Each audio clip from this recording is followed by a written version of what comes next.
Hey guys, this is Cullen again from www.FlopTurnRiver.com, continuing with the second part of my microstakes series. As you can see here, I'm playing 4 tables on PokerStars in their full ring game.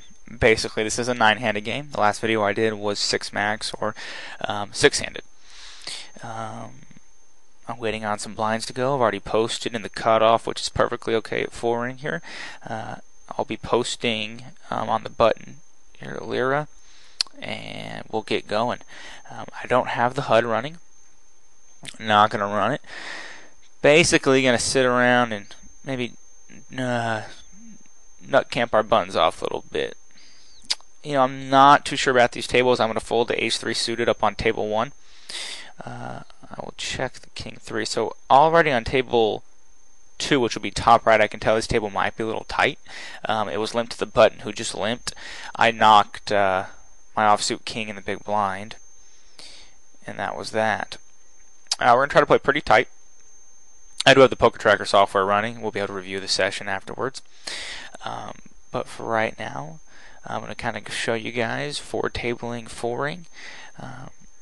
Might do a later video of myself 9 tabling, but for now we're going to talk about what we want to do in 4-ring and how maybe it differs itself from 6 max and the plays we're trying to make. Trying to get some reads here on the players.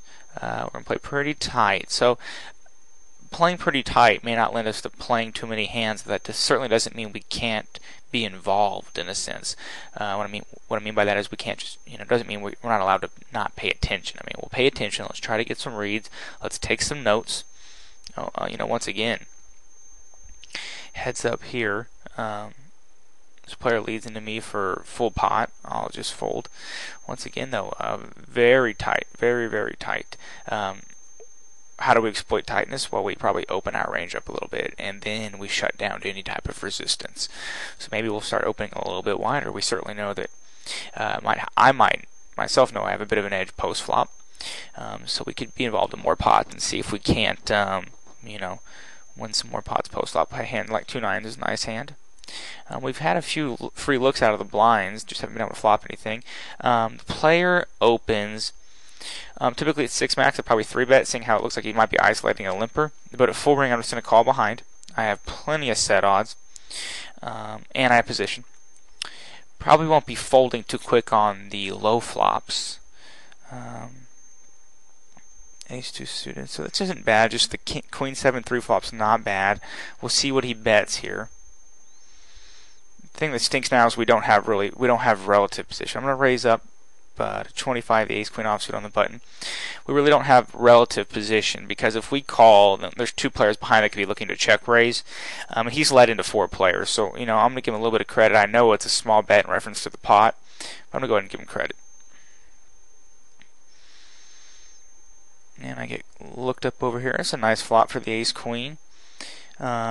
He bets 35. Well, I'm not going to fold. Raising may not accomplish much.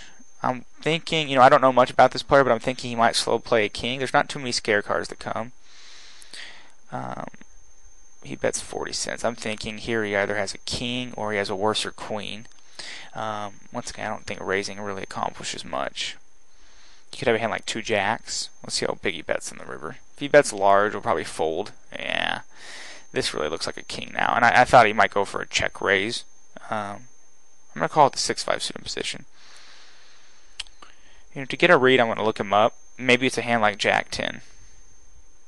Jack-8. There we go. So it didn't make sense. I would think this player would slow play a king, and I beat all the other queens in the book. So to me, I felt like we were in pretty good shape. I have a king high flop here. This player leads out. I call him position with the 6-5 suited, one of my more favorite hands. And we flop. I really don't like flopping a pair. That's not what I called. He's led 35 into the pot that at 52. So he's bet 70% of the pot. He's bet, around 2/3. Floating's certainly an option. I like just folding here, though.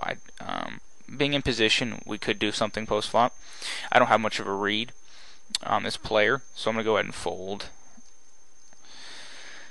top off my stack there. I like to keep my stack at least 90 big blinds.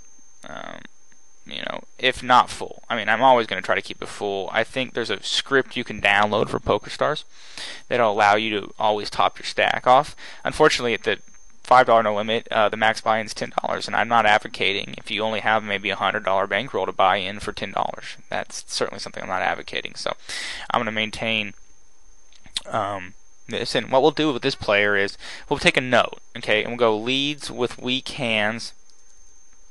We'll leads with absolute air. I mean, he didn't even have like a gut shot. Okay, that's important to note. If he had more of a draw, he might be check calling. Leads with absolute air, fires 3 barrels, river big barrel with air. Okay, that's a good note to take. Okay, what can we assume? Oh, it's nice to have aces here. I'm gonna make it 25 cents to go with a limper. 4 times the big blind plus a limper. Okay, we can also assume that probably a player who likes to slow play.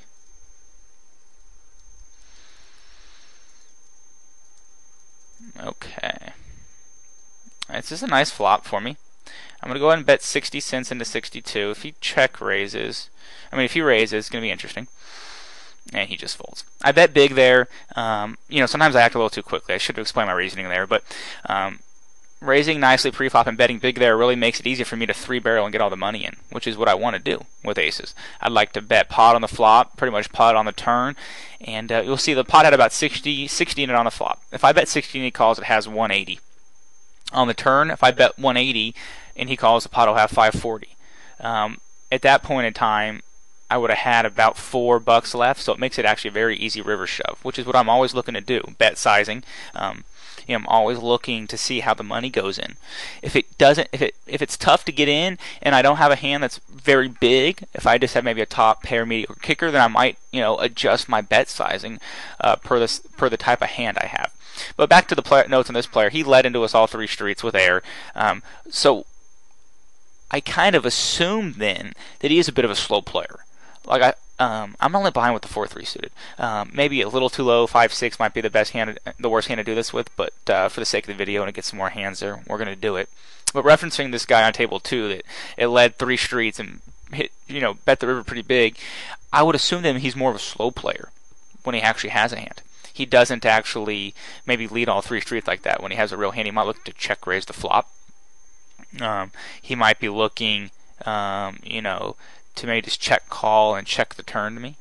I'll probably be check folding on this 4-5-7 board against this player. Now, you wonder why I would probably check fold, just like before I had second pair here, but this is a very, very, and now I'll be betting, this is a very vulnerable pair. Now I'm obviously betting on the river. Once I hit my 3 5s, I'm certainly betting there, and just a value bet. And he calls. We can see what he looked us up with. Probably not much, but we can see also what he checked behind. He had ace-3. He had ace high.